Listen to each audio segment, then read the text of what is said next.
Nous sommes ici sur le site de Rossacutter où se déroulent les épreuves de ski alpin avec derrière moi les deux pistes, piste homme sur la droite ici et puis la piste dame qui arrive au même endroit sur la gauche. Et ce matin, les premiers entraînements de descente hommes et femmes se sont déroulés. Je vous propose d'écouter les impressions des coureurs.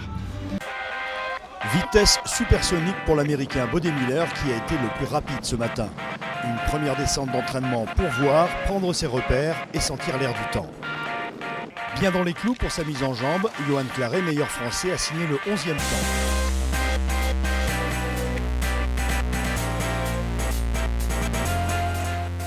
C'est une piste qui est très complète, donc on peut piquer un petit peu des passages un petit peu partout, mais elle est vraiment unique dans le sens où elle est très technique sur le sommet, elle est très complète, il y a d'énormes sauts, il y a une neige qui est très agréable à skier.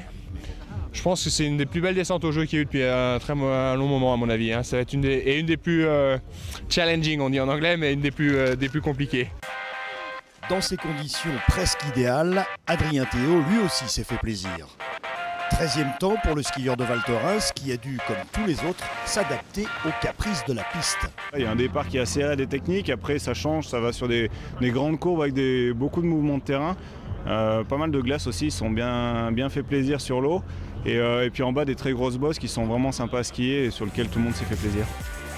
Dans la foulée, David Poisson, Guillermo Fayed et Brice Rogier ont dévalé la pente sans trop de pression, mais beaucoup d'attention. Il y aura bataille entre les trois garçons lors des prochains entraînements et l'un d'eux ne prendra pas le départ de la descente dimanche. Si j'arrive à mettre un petit peu d'engagement dès demain, de toute façon il faudra en mettre, je pense que ce sera tout bénef pour la course. Après, si on ne prend pas la qualif, ça voudra dire que les autres sont plus vite.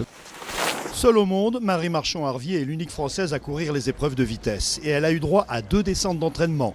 Après son premier passage, l'organisation a fait recourir la course à cause d'une bosse un peu trop dangereuse qu'il a fallu raboter.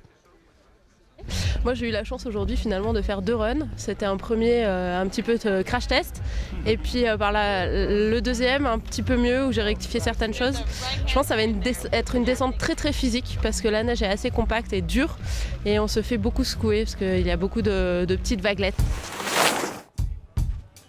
Pas de snowboarder français dans le premier slopestyle de l'histoire des Jeux. Plus haut, plus beau, plus fort.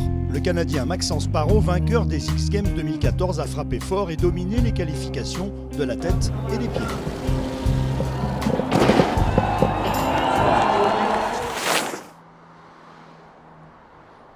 Alors ici on a un peu l'impression d'être à Disneyland ou dans un centre de vacances qui aurait poussé un peu trop vite tout en carton-pâte, comme un adolescent encore maladroit, pas tout à fait fini, et le côté toc se voit absolument partout et il s'entend.